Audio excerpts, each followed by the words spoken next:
ತುಮಕೂರಿನ ಡಿಸಿ ಕಚೇರಿ ಮುಂದೆ ಜೆಡಿಎಸ್ನಿಂದ ಪ್ರತಿಭಟನೆ.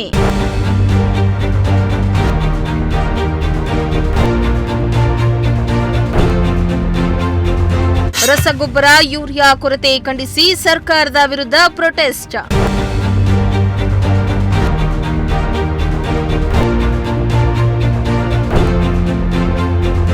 ಎಸ್ ವೀಕ್ಷಕರ, ರಾಜ್ಯಾದ್ಯಂತ ರಸಗೊಬ್ಬರ ಕೊರತೆ ಹೆಚ್ಚಾಗಿದ್ದು ರೈತರು ತಾವು ಬೆಳೆದ ಬೆಳೆಗೆ ರಸಗೊಬ್ಬರ ಸಿಗದೆ ಪರದಾಡ್ತಿದ್ದಾರೆ.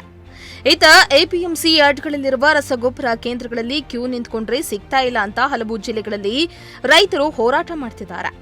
ಇತ್ತ ತುಮಕೂರು ಡಿಸಿ ಕಚೇರಿ ಎದುರು ಇಂದು ಜೆಡಿಎಸ್ನ ಜಿಲ್ಲಾಧ್ಯಕ್ಷ ಆಂಜನಪ್ಪ ನೇತೃತ್ವದಲ್ಲಿ ಪ್ರತಿಭಟನೆಯನ್ನ ನಡೆಸಿ ಸರ್ಕಾರದ ವಿರುದ್ಧ ಆಕ್ರೋಶ ಹೊರಹಾಕಿದ್ರು.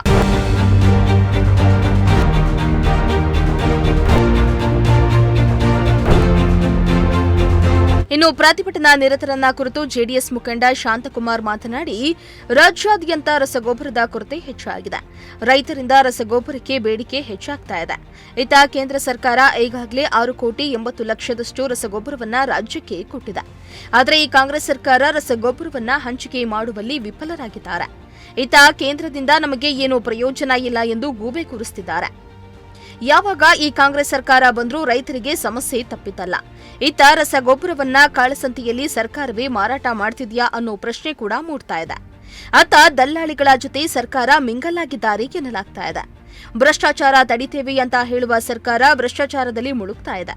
ಕೂಡಲೇ ನಮಗೆ ಯೂರಿಯಾ ರಸಗೊಬ್ಬರವನ್ನ ಪೂರೈಕೆ ಮಾಡಬೇಕು, ಇಲ್ಲವಾದಲ್ಲಿ ಉಗ್ರ ಹೋರಾಟ ಮಾಡಲಾಗುವುದೆಂದು ಎಚ್ಚರಿಕೆಯನ್ನ ನೀಡಿದ್ದಾರೆ.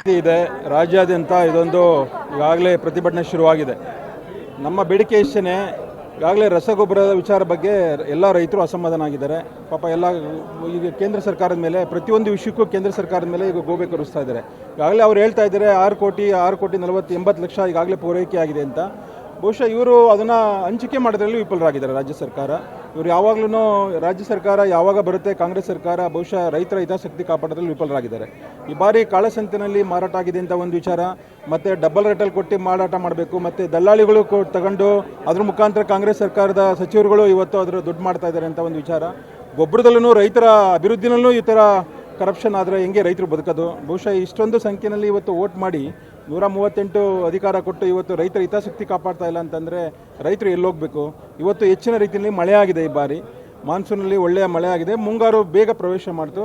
ಅದು ಎಲ್ರಿಗೂ ಮಾಹಿತಿ ಇತ್ತು. ಕೃಷಿ ಸಚಿವರಿಗೆ ಈಗಾಗಲೇ ಮಾಹಿತಿ ಇದ್ರೂ ಅದ್ರ ಬಗ್ಗೆ ಸರಿಯಾಗಿ ಹಂಚಿಕೆ ಮಾಡಲಿಲ್ಲ ಅಂತಂದರೆ ಈಗ ಕೇಂದ್ರ ಸರ್ಕಾರದ ವಿರುದ್ಧ ಗೂಬೆ ಕೂರಿಸ್ತಾ ಇದ್ದಾರೆ. ಅಂದರೆ ಅವರು ವಿಫಲರಾಗಿದ್ದಾರೆ. ಬಹುಶಃ ಕೃಷಿ ಸಚಿವರು ಆ ಒಂದು ಸಚಿವ ಸ್ಥಾನ ನಿಭಾಯಿಸೋದ್ರಲ್ಲಿ ವಿಫಲರಾಗಿದ್ದರಿಂದ ಬಹುಶಃ ರಾಜೀನಾಮೆ ಕೊಡಬೇಕು. ರೈತರು ಹಿತಾಸಕ್ತಿ ಕಾಪಾಡಲ್ಲ ಅಂತಂದರೆ ಕೃಷಿ ಸಚಿವರು ಏನಕ್ಕೆ ಇರಬೇಕು ಅಲ್ಲಿನದೇ? ಏಕೆಂದರೆ ರೈತರು ನಮ್ಮ ದೇಶದ ಆಸ್ತಿ, ರೈತರು ನಮ್ಮ ರಾಜ್ಯದ ಒಂದು ಆಸ್ತಿ. ಇವತ್ತು ರೈತ ಇದ್ದರೆ ನಾವು ಎಲ್ಲರೂ ಊಟ ಮಾಡೋದು. ಫುಡ್ ಸೆಕ್ಯೂರಿಟಿ ಏನಾಗ್ತಿದೆ ಅವೆಲ್ಲ ಉತ್ತಮವಾಗಿ ಎಲ್ಲ ಜನರುಗಳಿಗೂ ಒಂದು ಆಹಾರ ತಲುಪಿಸಬೇಕು ಅಂತಂದರೆ ರೈತರು ಒಳ್ಳೆಯ ಮುಂಗಾರು ಆದಾಗ ಬೆಳೆ ಬೆಳಿಬೇಕು, ಅದಕ್ಕೆ ಪೂರಕವಾದ ರಸಗೊಬ್ಬರಗಳು ಬರಬೇಕು.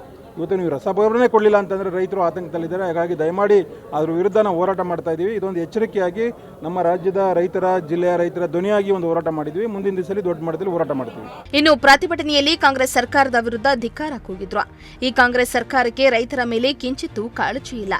ಜೀವನ ನಡೆಸಲಾಗದೆ ರೈತರು ಆತ್ಮಹತ್ಯೆ ಮಾಡಿಕೊಳ್ತಿದ್ದಾರೆ ಎಂದು ಆಕ್ರೋಶವನ್ನ ಹೊರಹಾಕಿದ್ರು.